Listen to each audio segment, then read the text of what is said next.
Hi everyone, it's Miss Cramp, and today we're going to read a book called A Kid's Book About Anxiety.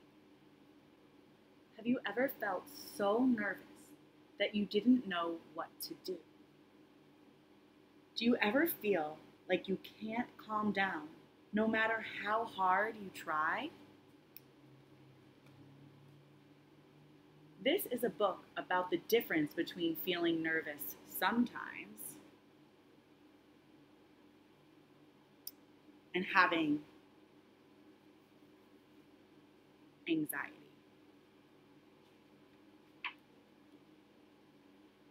This is something I know a lot about because I've felt anxiety many times in my life.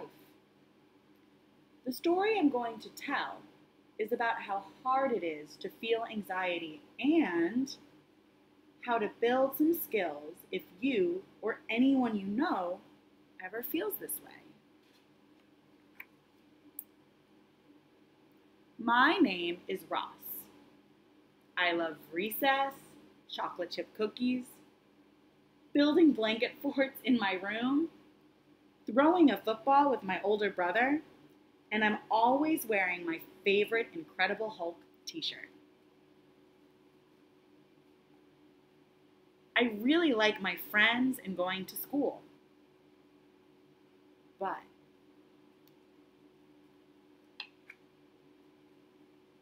sometimes when I'm sitting in class, I start to feel strange. At first, I start to feel like there's a tiny bouncy ball moving from my stomach to my chest.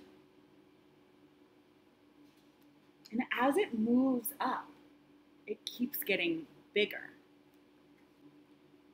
Now, it's not the size of a bouncy ball, but a baseball. I feel like my heart is beating super fast, too fast. It feels like I need to escape, but I can't. I look around. It seems that no one else is feeling this way. And it's just a matter of time before I start to cry. Now the classroom stops and everyone is looking at me. I just want this to stop, but I don't know what to do. I'm not just having a bad day. I'm not upset about forgetting my homework. No one was mean to me.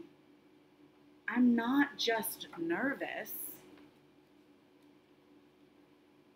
I have anxiety. Anxiety is an uncontrollable feeling that stops you from doing what you normally do. Anxiety is different than just being nervous. When you're nervous, it doesn't last that long. Like before a test, or a game, or before you go to the doctor. Being nervous is a natural feeling everyone has. It lasts a short time and goes away. But anxiety is a feeling that continues to grow over time.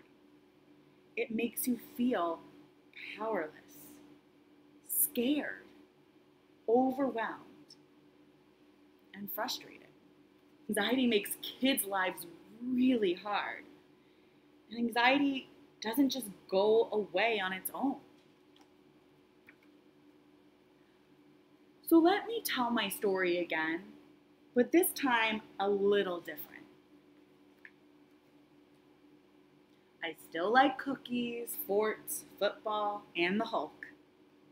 And I also like my friends and going to school.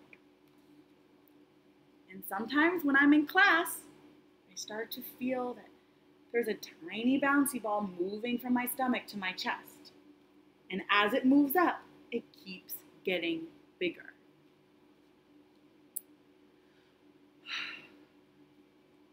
I start to take some deep breaths to keep the bouncy ball from growing.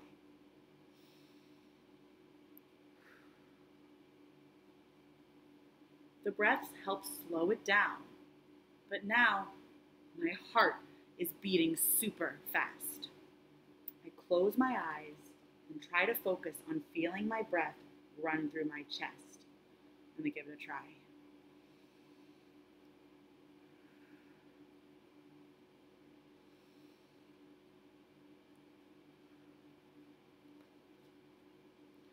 Now I start to feel warm, like I'm starting to sweat.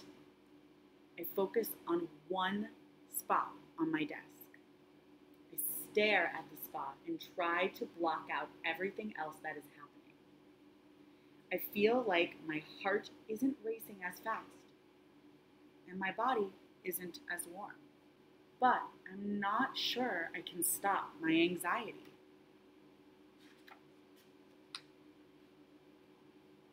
I raise my hand and ask to go to the bathroom.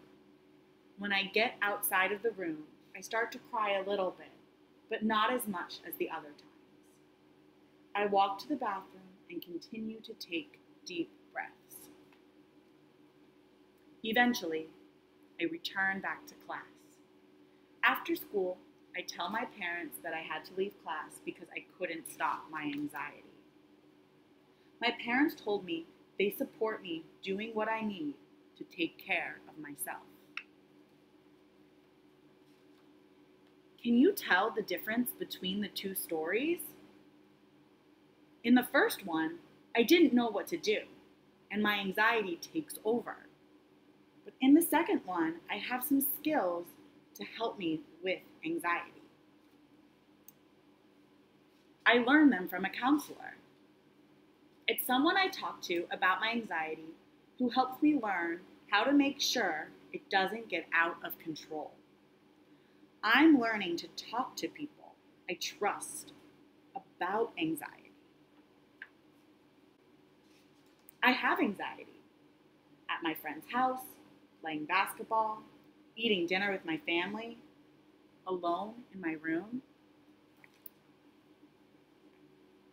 Luckily, I have support from my friends, my coaches, my parents, and my brothers to help me learn what to do.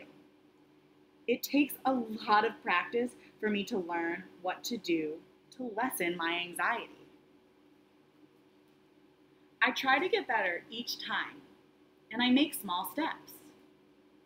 I'm not able to completely stop my anxiety.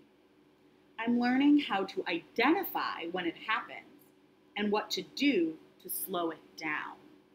From one kid who knows what it's like to have anxiety to anyone reading this book, I hope you know it's okay to not be okay.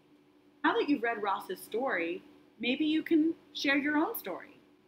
The beauty of telling our stories is that they can help families heal. Our stories can take us to places we never imagined the world could go. Read with you soon.